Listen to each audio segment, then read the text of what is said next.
What's up guys, welcome to ScreenPop. Today we're going to show you Happy Death Day, a 2017 mystery and horror film. Since we will be talking about this movie in depth, beware big spoilers flying your way. The clock on campus strikes 9. Tree awakens in a room that isn't hers. Carter smiles and welcomes her, then her phone rings with the birthday song playing. She asks as to where her clothes are and gets dressed. Carter scrambles to locate Tylenol when Tree requests for it. He hands her the bottle of pins when she finishes dressing, still trying to be kind to her, but she tells him not to say anything about their encounter. Carter's friend walks in as she's ready to leave and asks whether he slept with her. Both of them make Tree disgusted. A goth checks her out, then a girl asks her to sign a petition to fight global warming. The sprinklers come on, scaring away a kissing pair, a car alarm goes off, and a frat man tortures a few rushes. One of them collapses as she passes by. Tim, her alleged stalker, a guy she had one date with and dislikes, abruptly stops her. She mocks him and then walks away. She enters a sorority home and is greeted by a girl. Tree slips inside but is quickly caught by Danielle, who reminds her about the lunchtime house meeting. She enters her room and is greeted by her roommate Lori before sliding onto her bed. Tree notices the clock and realizes she's late for class while Lori recounts the previous night's partying. She jumps from her bed, hurrying to dress and find her books. Lori hands her a birthday cupcake and tells her that she can't keep her birthday a secret from her. As she goes out, Tree blows out the candle and throws the cupcake in the garbage.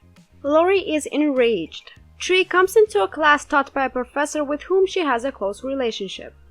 That day, she has lunch with her sorority sisters and one of them, Becky, orders a high-carb meal which Danielle considers bad.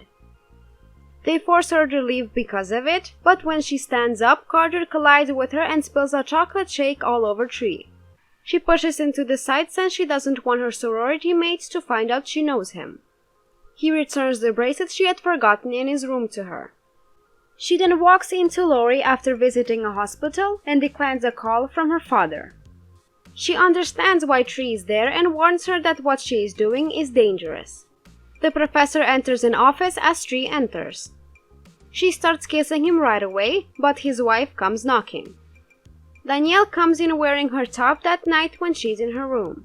They talk about the party they'll be going later when there is a power outage. As she passes by some jocks on her way to the party, Tree is listening to her father's message. She enters a spooky underpass where a music box plays Happy Birthday. Tree believes someone is mocking her, but there is a noise coming from behind her. Someone wearing a college mascot mask is looking at her and saying nothing. He vanishes. She is passing under the underpass when he appears holding a knife and begins following her. Tree stumbles and falls, he grabs her and kills her. Tree awakens in the same dorm room as the previous night. Things begin to unfold in the same manner as before. As Carter speaks with her, she gets dressed and asks for Tylenol, even telling him where he keeps it. It's as though she's been there before, he says. Tree is confused when Carter's friend enters. She leaves passing past the same goth, the petition girl, the sprinklers, the car alarm, and the frat man as she exits the building. When she runs into Tim again, she appears confused and asks him what day is it. It is Monday the 18th. In front of her sorority, Tree is greeted by the same girl, and she runs into Danielle, who reminds her of the sorority lunch. Lori welcomes her the same way she did last time she entered the room. Tree is confused, but realizes she is late for class and hurries. Lori gives her the cupcake, but she becomes increasingly confused and runs out. Later, she's having lunch with Becky when the same thing occurs. Despite Tree's efforts to warn her of Carter, they still run into each other. Carter leaves, but she reminds him to return the bracelet to her. Later, she goes to the professor's office to speak with him, but he kisses her and his wife knocks. When Danielle goes in, she's watching a birthday video of her and her mother. The blackout has Tree completely spooked out. She travels down the same route toward the underpass, but when she arrives and hears the music box, she turns around and heads to the party in a different direction. When Tree reaches the home, it appears to be empty. She bangs on a door because it's locked. When the lights come on for a birthday surprise, a person in a mascot mask opens and she hits him. Nick was the man behind the mask. Later, when Daniela and Tree are talking, Nick approaches them and flirts with her. She nonetheless follows him to his room. The room appears to be empty as she enters. When Nick reappears behind her and she removes his mask, she checks herself in the mirror. Tree is unimpressed when he starts playing loud music and dancing badly to it. As she texts with Danielle, another guy in a mask enters the room and murders Nick. Tree can't hear anything over the loud music and assumes the man is Nick as she turns around. He pulls out a knife as she approaches. They're fighting on the bed when a frat dude walks in and doesn't seem to notice what's going on. She is stabbed by the masked guy. Tree screams and scares Carter as she wakes up in a dorm room. She rushes out dressed in a hurry, while the same scene repeats itself: goth, petition girl, sprinklers, car alarm, frat boys, and even Tim. When Lori walks into their room and sits down on the bed, she welcomes her in the same manner. Tree tells Lori that she thinks she's going insane and attempts to explain her that she's had the same day twice. She mentions the cupcake and the surprise party as proof. Lori is skeptical of her story. Tree tells her that she will be murdered that night and begins to worry, frightening Lori as well. However, she advises her to relax because the day has been hard for her due to her mother's illness. Tree is later seen reinforcing her windows and placing a drawer in front of the door. She sees a photo of herself and her mother as Daniel knocks on her door and informs her that there is a power outage. Tree is sitting on her bed about to eat the cupcake when she realizes she has misplaced the remote. She discovers the birthday card, and the television turns off, then on again, showing the news briefly before turning off again. She hears a noise in the closet and goes to get a hammer, but no one is there when she opens it. She goes to the bathroom, but the TV comes on again before she can see behind the shower curtain. After a brief struggle, the masked guy reappears behind her and kills her once more. Carter is shocked when Tree wakes up screaming in a dorm room. She becomes angry and flees. Everything has returned to normal: goth, petition girl, sprinklers, car alarm, frat dudes. She begins to feel worried when Carter stops her to return her belongings. She hugs him and asks him for help. Next, they're at a campus cantina where Carter is trying to make sense of what's been going on with her. He realizes it's her birthday when her phone calls. He informs her that whomever is killing her is aware that it's her birthday, and he begins creating a list of potential suspects. He also informs her that the two of them did not sleep together the night before. They continue to discuss her murder, and he informs her that she has an infinite period of time to discover out who is killing her. That night, Tree creates a suspect list with Tim at the top of the list. She notices him from his window and realizes he's gay. The masked guy stabs Tree when she turns around. Tree wakes up in Carter's room and throws away her phone. She then goes out to color and trim her hair before adding another name to the list: the professor's wife. She stalks her from the bushes, but the masked guy tackles her and murders her as she turns around. She wakes up. Danielle is the next person on her list. When a bus hits them, they can be seen talking and then fighting. She is furious when she wakes up. Danielle is crossed off the list, and the professor is the next person on the list. Tree walks out from her dorm room completely naked, attracting the attention of everyone she had come across. Later, she waits for her killer with a baseball bat, but accidentally knocks Becky out. When she goes to assist her, the masked man appears and swings the bat at her. She wakes up at Carter's dorm and informs him that his plan failed miserably. She's having strange abdominal pains, and when Carter's friend answers the door, she passes out in his arms. She's in a hospital later, and Carter enters her room. He tells her that it is Monday the 18th and that there is a power outage. Suddenly, the professor appears beside Carter. He tells him to get out of here. An X-ray of her lungs is shown to her by the professor, who is also her doctor. She should be dead since she has so many lesions on her body. Tree wishes to go, but he assures her that she is safe there. She asks for a soda to get him out of the room, but she is nowhere to be seen when he returns. Tree runs through the hospital, entering the professor's office in search of his car keys. She unexpectedly discovers a mask in a drawer. She believes he is the murderer, so she goes cautiously around the hospital until he appears behind her and is stabbed by the masked guy.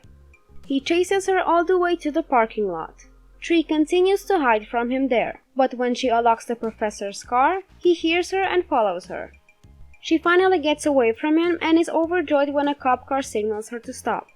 When the officer approaches her car, she attempts to explain what's going on, but she knows that if the cop suspects her of being under the influence of any illegal substance, he'll have to arrest her and send her to jail where she'll be safe. As a result, she tells him a lie and he arrests her. He locks her in the back of his patrol car, but is hit by another car. The masked guy exits the other car and approaches the patrol car. For a little while, Tree taunts him, but he walks away and returns to his car. He throws a birthday candle out the window, lighting the gasoline path to the patrol car. Tree wakes up in the dorm room again, takes Tylenol on her own, opens the door for Carter's body and dismisses him. Carter asks her why she was screaming in her sleep as she gets dressed. He follows her out the door, curious about her story. She informs him she'll be reliving the next day and tells him about the sprinklers, car alarm, and frat man passing out. They're afterwards seen dining in a diner. He won't remember it, she says as she burps and farts. When her phone rings, he asks her why she does not answer when her father calls. She informs him that her mother died 3 years ago and that their birthdays are the same. Tree believes that if her mother had lived longer, she would not have been proud of her since she is a bad person. He informs her that her current circumstances make it easier for her to grow as a person, but she doesn't believe that she has many more days because she keeps getting weaker every time she returns. The focus of Tree's attention shifts to the news. A serial killer is being held in a hospital according to news. He's her killer, she thinks. When she arrives at the hospital where he is being held, she urges the nurse to contact the cops since he is about to escape. She grabs an axe and enters into his room when she doesn't see an officer in front of his door. The masked man is also inside, but she doesn't see him right away. When the masked man fires at her, she finds the guard dead on the floor. Tree escapes, but he kills the nurse and chases after her. When he catches up to her, he removes his mask, revealing himself to be a serial murderer. He lifts his gun to fire, but Carter leaps in front of him. Tree takes the gun and prepares to fire at him, but the gun jams and the serial killer breaks Carter's neck. He chases Tree once again until they arrive at the bell tower. She comes behind him and hits him in the head, but she quickly realizes that if she kills him and doesn't reset the day, Carter would be dead for the rest of his life. As a result, she drops the crowbar and continues to run. The serial killer chases her, but she kills herself. The clock on campus strikes 9. Tree hugs Carter as she wakes up in his room, thanking him for sparing her life. Before going out of the building, she takes his pillow, spanks his friend for being a misogynist, and smiles. She sees the goth and takes his glasses, signs the petition, tells the couple about the sprinklers, and puts a pillow on the ground before the frat boy falls down. Tree is overjoyed to see Tim and encourages him to come out of his closet. She eventually approaches her sorority home and welcomes the girl in front of it. Daniel walks up to her and she tells her about Carter, leaving her speechless. She enters her room and apologizes to Lori for being ungrateful. She then goes to class and requests a word with the professor. Tree ends their connection and drops his class as well. Tree isn't at the sorority lunch, so Becky sits down with her bad lunch. Tree walks over to her and sits down next to her, putting a plate of junk food in her face. Tree comes over to Becky and dumps the chocolate shake all over her head after Daniel insults her. Carter appears out of nowhere to give her the bracelet, and she kisses him before asking him out on a date. Yes, he says. Later she arrives at the restaurant where her father is waiting for her to join him for a birthday lunch. Tree wants them to be honest about her mother's death and talk about it more because she doesn't want to ignore it. She expresses regret for injuring him in this way. That night she prepares to confront her killer. She enters the hospital and removes the guard's weapon. She tells the guard to get help since the serial killer will escape while she is holding him at gunpoint. When Tree notices that the prisoner is restrained, he walks over to him and tells him to open his eyes. She wants to shoot, but the gun's safety is on. He slams his pillow on her, grabs her, and snatches her knife. They fight, but he is stronger. He takes the knife and prepares to murder her when her watch alarm goes off. When the electricity goes out, she's there behind him holding the gun. Tree kills her killer with a single shot. That night she blows out the candle on her cupcake and talks to Carter about what occurred. She makes a wish for tomorrow before blowing out the candle. The clock on campus strikes 9. In Carter's room, Tree wakes up. It's the same day as yesterday. She panics out and runs away. She rushes into her room and immediately begins packing. Tree gets an insight when Lori stands up and walks over to offer her the cupcake. She realizes she died in her sleep and woke up the same day. Tree believes Lori poisoned the cupcake and therefore murdered her. When Tree refuses to eat the cupcake, Lori took advantage of the serial killer to murder her and get away with it. Lori was always the one who took her life. Tree warns her that until she eats the cupcake and proves that it wasn't her, she'll report her to the cops. Lori throws her to the ground and locks the door. She informs her that the professor was the reason she wanted to murder her because she was in love with him. Lori almost kills her when she becomes distracted long enough for Tree to stuff the cupcake in her mouth and then throw her out of the window, landing in front of the girl facing the sorority house. In the restaurant, Tree and Carter are watching the news. Her father calls and she picks up the phone to comfort him. Carter begins telling her about the movie Groundhog Day, which she has never seen. Thanks for watching, everyone. Please make sure to give the video a like and subscribe with that bell on to get notified as soon as one of our videos comes out.